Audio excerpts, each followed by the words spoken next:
Kongo nde mboka, mboka ngo mokengeli koi, mboka ngo mokengeli léopard.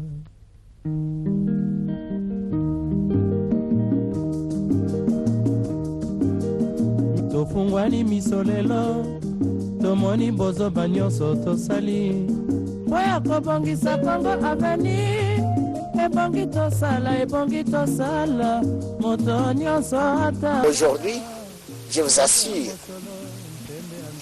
nous allons apporter maintenant l'indépendance. Heureux de vous avoir nombreux pour suivre votre émission Écho du Conseil national de la transition, une émission à caractère politique qui vous informe de toutes les résolutions et des recommandations prises au finissage des travaux de la conférence nationale souveraine. À la une de cette émission, nous avons parlé des questions de dépôt de candidature à la députation provinciale, la citation de coup d'État à l'Afrique de l'Ouest, l'insécurité dans notre République. Suivez dans cet entretien que nous avons eu avec le directeur déchargé des questions administratives du Haut Conseil national de la transition, son Excellence Kitubu Mabangu Patou. Suivez et on se retrouve juste après.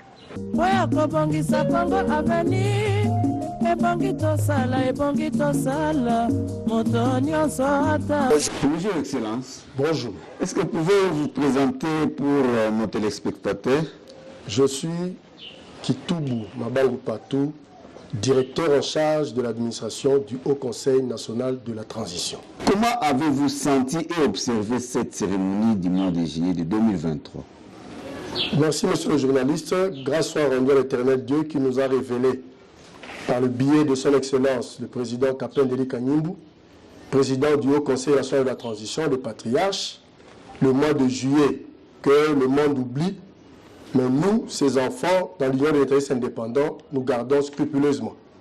Le mois de juillet, c'est un mois sacré où l'éternel Dieu a confirmé dans les Écritures saintes, vous pouvez lire dans Nombre 29, verset 1, l'Éternel dit, je cite, « Le 7e mois, le premier jour du mois, vous recevrez une convocation solennelle. » Donc, tout ce mois de juillet, et d'ailleurs, je vous signale que ce fut le 15e édition que nous avons célébré, 3 jours de lamentation, et le mois s'est très bien passé. En ce moment, le patriarche Kapendeli Kanyimbu de lutte confirme à la face du monde que par rapport aux 15 éditions passées, les enfants du Haut Conseil national de la transition sont prêts à servir la nation congolaise dans tous les domaines.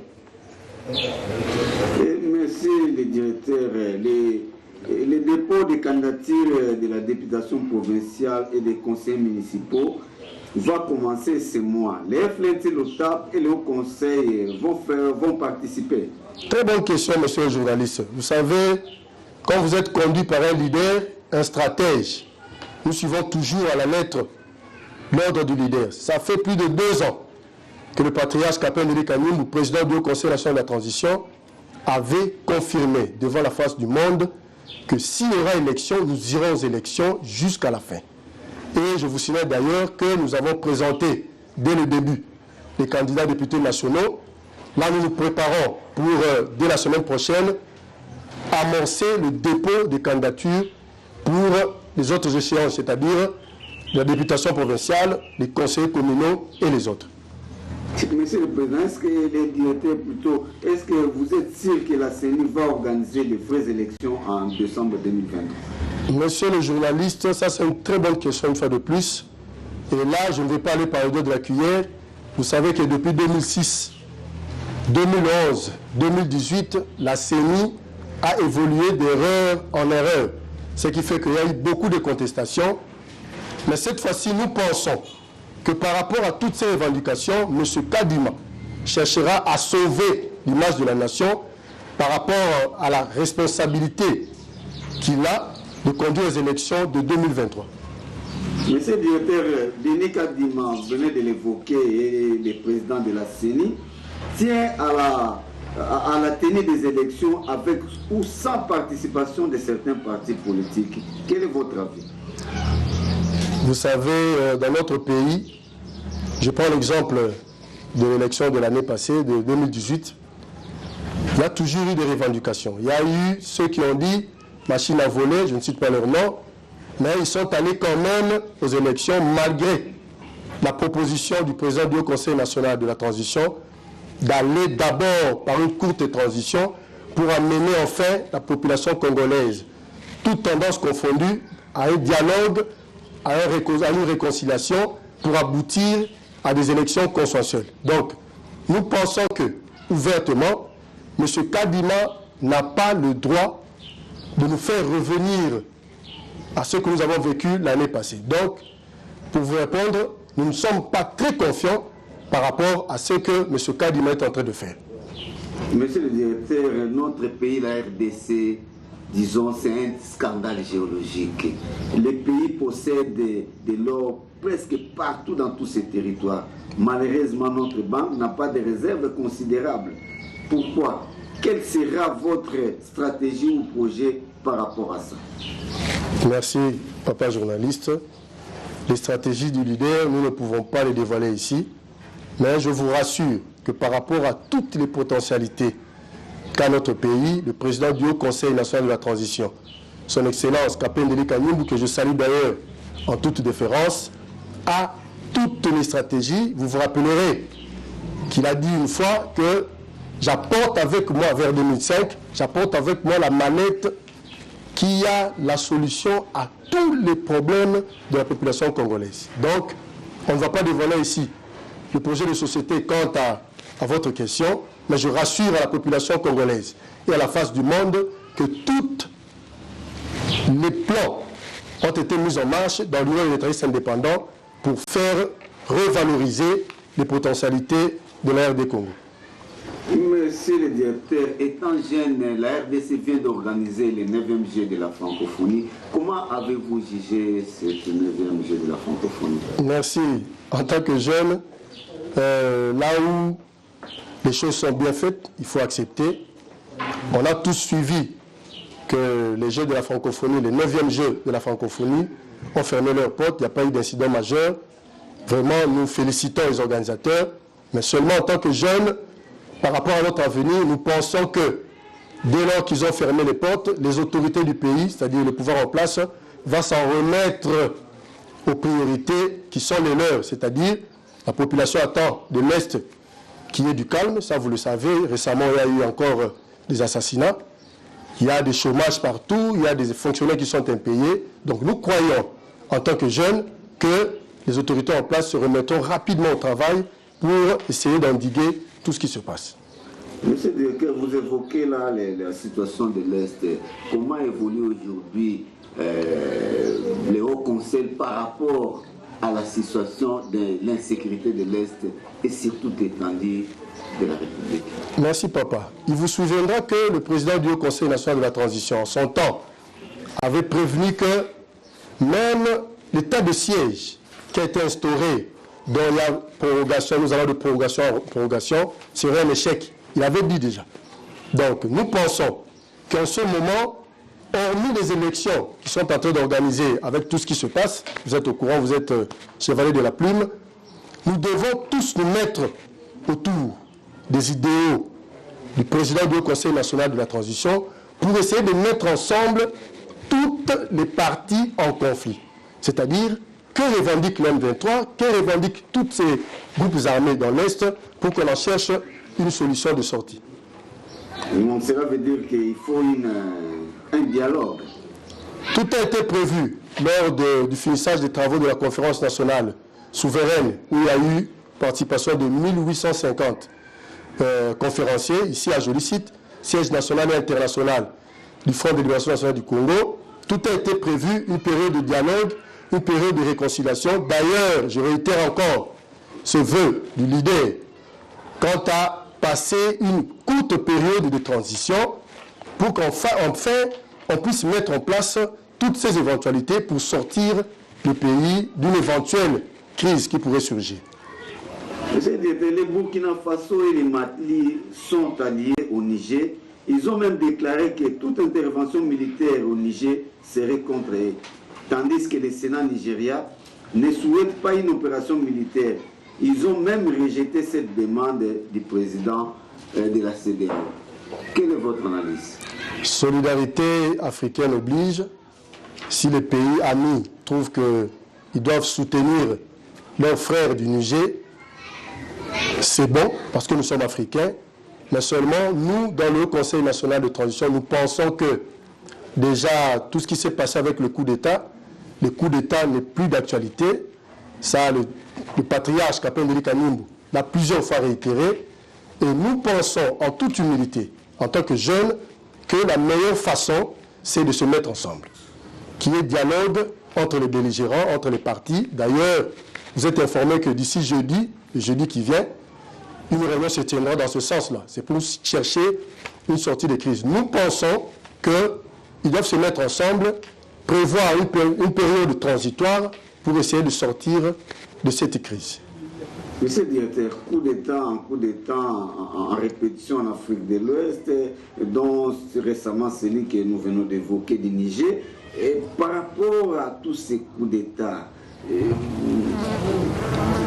qu'est-ce que l'Afrique va devenir demain avec cette vague de coups d'État? Monsieur le journaliste, vous êtes sans ignorer que depuis cette affaire de France-Afrique, il y a eu beaucoup de souffrances dans les populations africaines. Aujourd'hui, l'Afrique tout entière a compris que nos droits ne sont pas respectés. Nous avons des potentialités, mais les rapports de force entre nos partenaires ont fait que nous sommes à ce stade. Donc nous pensons que pour sortir de ce chaos, pour sortir de cette répétition de coup d'État en coup d'État, nos partenaires, les Occidentaux, doivent revoir leur politique étrangère et principalement la France, parce que c'est la France qui est citée dans cette partie de l'Ouest, doit revoir sa politique de France-Afrique. Aussitôt qu'il aura revu sa politique et que chaque partie, c'est-à-dire l'Afrique et nos partenaires, auront une part égale, c'est-à-dire gagnant-gagnant dans leur coopération, vous verrez que cette histoire ne va plus se répéter. Que pensez-vous des sommets Russie-Afrique? Le sommet Russie-Afrique était certes une opportunité pour les Africains. C'est même dans ce sens-là que l'Afrique cherche des débouchés, parce que dans tout ce qui arrive, c'est la population africaine qui perd. Vous voyez, nous avons des potentialités, comme j'ai dit tantôt, mais nos populations ne se retrouvent pas. C'est d'une part un manque de leadership criant pour les Africains, et d'autre part, c'est nos partenaires contemporains, les Occidentaux, qui nous ont conduits à ce stade-là. Donc, nous pensons que ce sommet était le bienvenu, Russie-Afrique, mais que tous ces pays, tous ces dirigeants africains qui ont participé à ce sommet jouent franche jeu pour terrer des populations. Mbote mwana mboka Kitubu. Mbote ndeko Mopanzi Sango. Na banza bozali moko ya bakambi au conseil pembe na mwana mboka Kapende Ndeli Kanimbu. Oui. Mwana mboka boni santé na nous toza malamu. Kaka ndenge patriarche alobaka papa Kapende Ndeli Kanimbu de lutte santé au conseil national de la transition na bali na biso nyonso eza kitoko.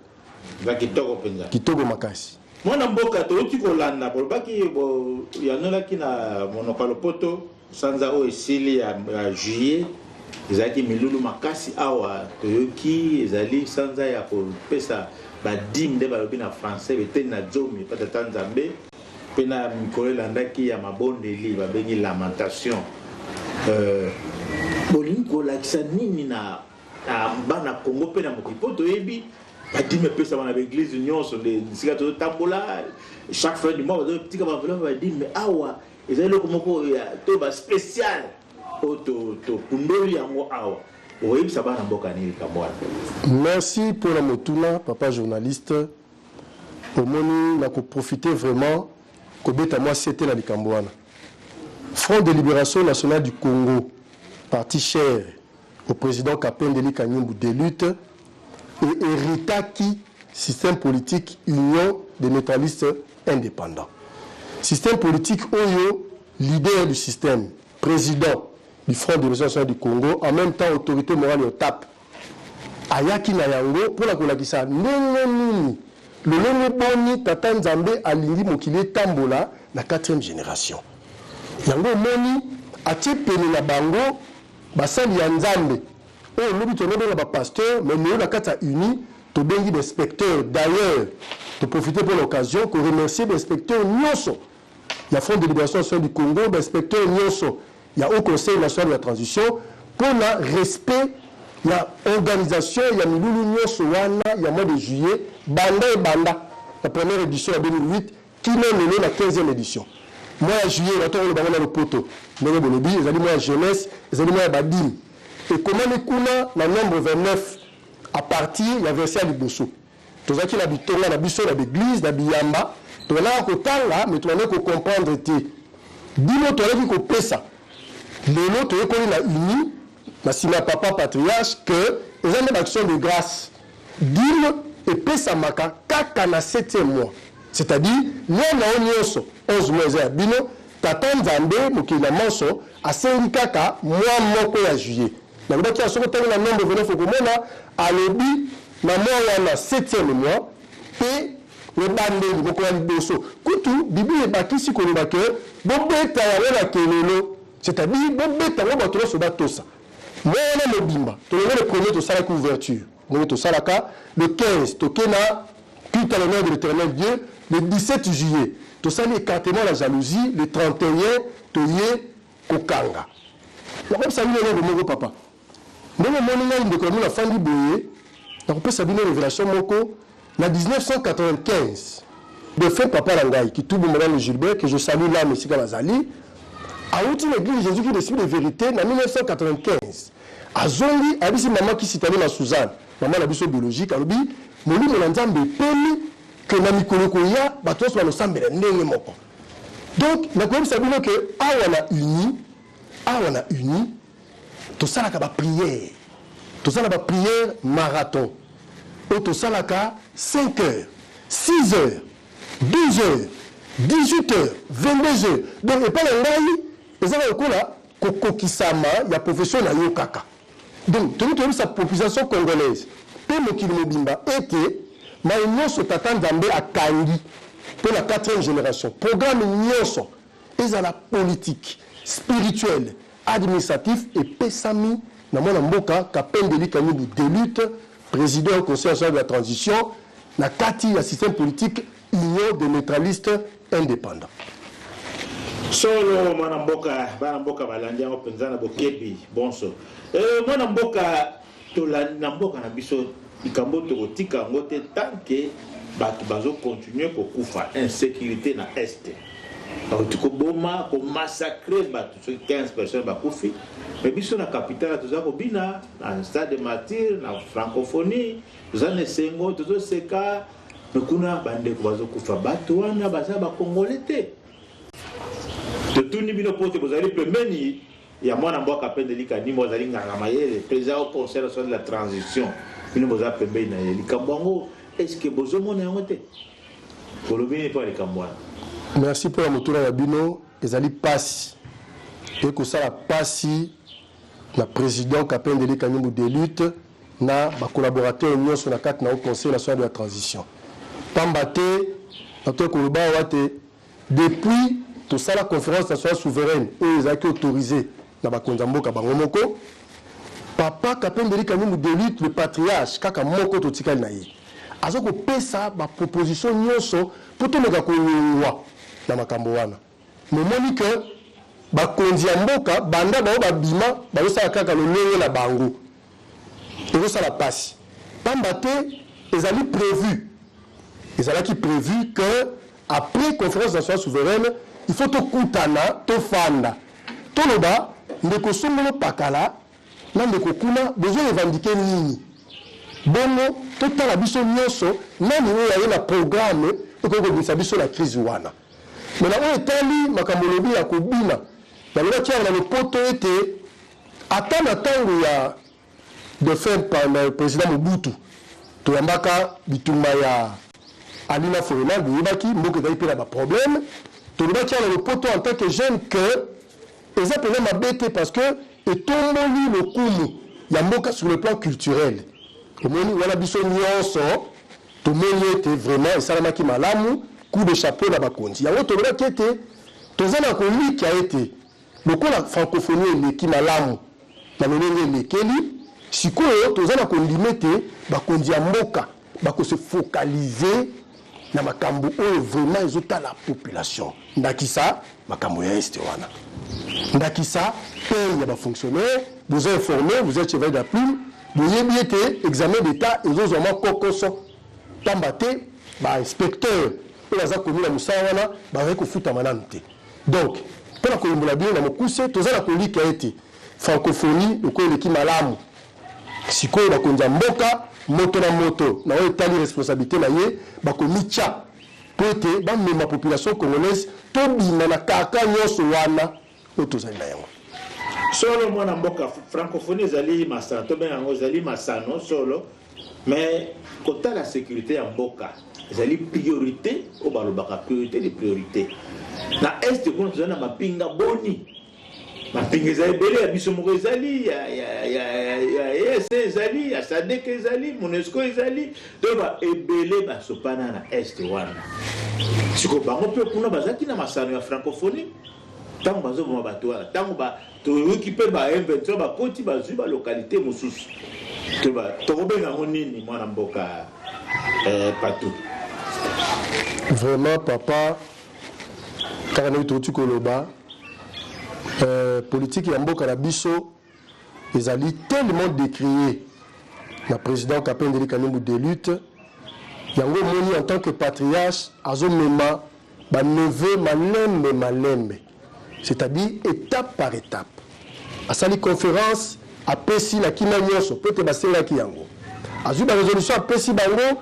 apropose bango nini ekosalema mpe conférence nyonso na etando na bino ya ike ya conseil ya transition na émission na bino boyambaka bandeko mingi barepetaka sur wana bandeko bazotosa te balobi tokende na élection papa Kapendeli Kanimbu de lutte alakaki apesaki mot d'ordre na bacadre nyonso ya parti na balie nyonso kati na conseil ya transition que soki baboyi transition bainsister na élection tokokende na élection tina suka yango narepondaki na ndeko na lopoto que toaligné déjà batou bacandidat mpe tozocontinue koaligné ti esika ekomema seulement par rapport ya nyonso ezoleka bakonzi ya mboka batala nanu mpe tokoprofite l'occasion komisa na papa Kabima atala barevendication nyonso ezotala ezolobama pembeni ndenge nini kosala ete tobima na makambo wana tozopartage mawa certes ya bandeko na este tobanda kopartage yango banda kala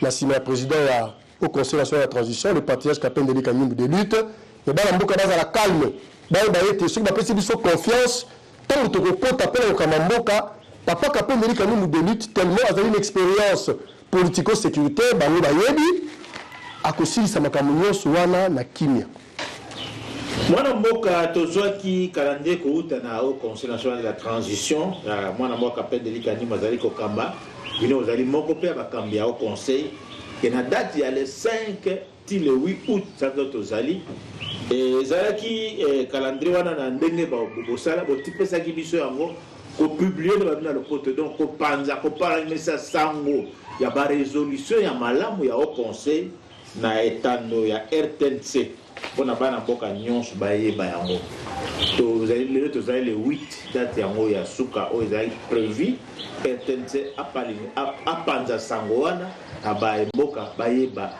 maloba kitoko oyo bobimaki na au conseil ayebisa bana mboka eza nini kwakoso euti wapi tobanda koloba ete motuna na bino tobenga lokola sous ensemble ya motuna liboso epresedaki tolobi ke mwana mboka papa Kapendeli Kanimbu de lutte président ya au conseil national de la transition na bane nyonso bapesaki calendrier mpona kolakisa na baneveu ke tala ndenge toyei kokende mpo tomema mboka na kimia nyonso me batosaki te kaka ndenge toyoti koloba batosaki te donc date ya lelo esali ke par rapport ya kozala kotosa na bango publication wana esalema te c'est-à-dire soki batosaki mbele lelo ndenge toza boye ntango mosusu ba-M23 nyonso banyama ya deja autour ya papa toluka solution mais ko batosaki te bakene élection nde biso totosaki mot d'ordre il y a leader. On appelle ça déjà, ça fait plus de 3 ans. Que ceux qui vont gagner l'élection, aucune élection. De Moni, date à l'élo et Koki Samité. Pour nous avoir tous à la banque. Moi, mboka tozolanda mingi ba yeto bengi communauté internationale ba zoya pemena mokonza mboka ba komina makanisi kaka oyo to mwana ki ya mwana mboka Pendelika Nimbu to benga ngo dialogue ba vanda ba solola mboka ezana yiki monite ke ba salier sima ya nganga mayele au dialogue de ezali eloko mutuya ya lingaki bana mboka ba vanda ba solola kolobini ni kwa likanisi bango ba zoya nango omoni eza mutura malamu dialogue ndenge tolobi et c'est l'Obama qui déjà tant que la conférence nationale souveraine en 2017 mais président au conseil national de la transition a lobby été to kotika lisusu eloko moko eleka sambi sauté banda to koti 2020 ndenge to koti boye l'élection ya 2023 te kino 2100 to kobakisa kutu ti Yesu Christ akozonga au conseil national de la transition na bani na yeba rozasu libanda te. Dialogue, c'est bien. Mais autour de quel cadre? Donc, ceux qui donnent au Salema, Papa Pendelika Nimbu délute au conseil de la transition d'Akozala. Pambate, Bango occidentaux, partenaires de Bisso, Yebiete, Motoya Yambo. Motoya Yambo. Alors, il y a dialogue, Sima, il y a Bofundoli, Peko Kanga, travaux, il y a conférence nationale souveraine, Alobaki Amezali, le président national, le patriarche, Pendelika Nimbu débute. Mwana mboka kotala libanda mboka Niger tozaka na mboka na biso na Afrika coup d'état basala ki kasi ba kambio ba bengi ya CEDEAO oya ba ndinga ba voisin basala lingoma na bango akende ko baso na mwana mboka oya azali wana lokola ya zaya mampinga aboyi ko yamba bango atiki bango na aéroport ndenge ba vanda ndenge ba zongaki est-ce que zali idée malamu to ya mabe? Bon, CEDEAO en tant qu'organisation sous-régionale, basé na souci à Kimia, na bamboka oyo, ils ont constitué Bango. On dit que dans le coup d'état vraiment, ils ont une source d'actualité. Au moni, moi bamboka Pendelika Nimbu de lutte, azako le Bango plusieurs fois. Il faut batuba fandaka ba solo là, autour des idéaux pour l'intérêt batu nyonso ba luka solution. Ba putiste là la mairie de lobby, bambaki bangote. Et que ça malamu pour la bango. C'est la revendication la bango. Mais biso te moni que l'éducation biso tozui, la formation biso tozui, permet le patriarche. Papa Pendelika Nimbu de lutte, ba ko qui peut que yamba bango, pour que yamba mabete. Ba yambi bango, ba faire voir bango, ni les amis pour ça la bango par rapport à makambo bango basalaki. Mwana mboka to zeli pona ba congolais ba zeli pe mingi mwana mboka Pendelika Nimbu congrès wala kaki bana mboka na palais du peuple en tant que président du haut conseil national de la transition ko sangisa bana mboka nyos ko yebisa bango makambo za na mboka ndenge mboka ko tambola ndenge bana mboka ba kozala ndenge misale ko fungwama akan congrès yango balobi tango nini ko ya Tim Koloye soit kozonga comme Jésus revient bientôt, tu vas faire moi na comme bientôt. Bino ne ba kambia au conseil. To bina bana mboka ni. Merci papa journaliste. Karanele tozoloba Tata Pendelika Nimbu de lutte en tant que patriarche mukolo. Apesaka toujours ba stratégie, apesaka toujours ba proposition na ba imboko ba kamba pour la kolukete mboka ebima na situation tozana yango. Congrès certes zali parce que mokonza mboka ayebi ba proposition nyonso o papa Pendelika Nimbu de lutte na au conseil sur la tradition ba pesaka yo lo ba consultation et les kakawana ba sage conseil azwaka Congrès zali mais stratégiquement tata mokonzi au conseil national de la transition à côté la ndenge ba poussana autant que le ba était to aligner déjà batou to aligner la candidat de l'éducation nationale tous alignés dès demain déjà. Bah, quand il y a la Bisso, dans la province, bah, qu'on s'active pour la dépôt, donc aligner bah, tout le secteur de la chefferie. Vous avez connu la tête, Front de libération nationale du Congo, là, bah, nous avons au Conseil national de la transition, ils allaient implanter à travers tout le monde. Dans le territoire national, qui n'est pas capable. Donc, tous ceux qui ont bongo stratégiquement, tous ceux qui on a un œil regardant dans la Camboussée, l'élection, préparation, tozovulu na bango kino tokotala esika nini tokoaboutir. Donc nakorasire bana mboka ke programme nyonso oyo tata mokonzi au conseil national de la transition le président Kapende Elie Kanyimbu de lutte a tracé eza kaka bongo na tozokenda ngo c'est longtemps ndenge baneveu oyo azokamba mboka baza komemela. Monsieur le directeur chargé des questions administratives du Haut Conseil national de la transition, M. Kitoubou Mabangu, étant jeune aujourd'hui, nous sommes presque à la fin de notre entretien, qu'est-ce que vous pouvez dire en face, puisque la jeunesse vous suit à travers le monde, qu'est-ce que vous dites à la jeunesse aujourd'hui pour leur pays? Merci monsieur le journaliste. Je dirais à la jeunesse tant congolaise, les jeunes de l'Afrique que du monde entier, qu'aujourd'hui, la solution à la crise que traverse l'Afrique d'une manière générale est déjà sur vos portes. C'est-à-dire, nous avons le président du Haut Conseil national de la transition, le président Kapende Elie Kanyimbu de lutte, avec le système Union des neutralistes indépendants, dont, comme vous venez de le dire, nous faisons part dans cette école pendant plus de 15 ans. Les jeunes doivent être rassurés qu'il y a un débouché d'ici là. Nous informons à la jeunesse congolaise que le Front de libération nationale du Congo, dans le Haut Conseil national de la transition, sous l'impulsion du président Kapende Elie Kanyimbu de lutte, a aligné des candidats pour les élections de 2023. Nous continuons à les aligner pour toutes les échéances qui suivront et la victoire sera de notre côté pour sortir la jeunesse de tout ce qui se passe. Nous vous remercions, monsieur. C'est moi qui vous remercie. Merci de votre fidélité. C'est par ici que s'achève votre émission. Merci à la grande équipe qui m'a tenu compagnie. Rediffusion de cette émission chaque jeudi à 11h10. Retrouvez-nous sur notre page YouTube Bilinx TV à mardi prochain pour un nouveau numéro. Portez-vous bien.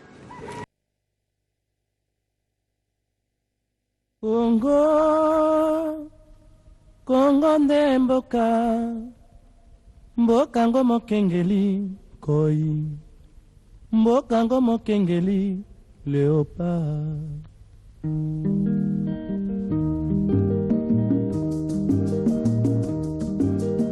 Tofungwani misolelo tomoni bozoba nyonso tosali oya kobongisa Kongo avenir.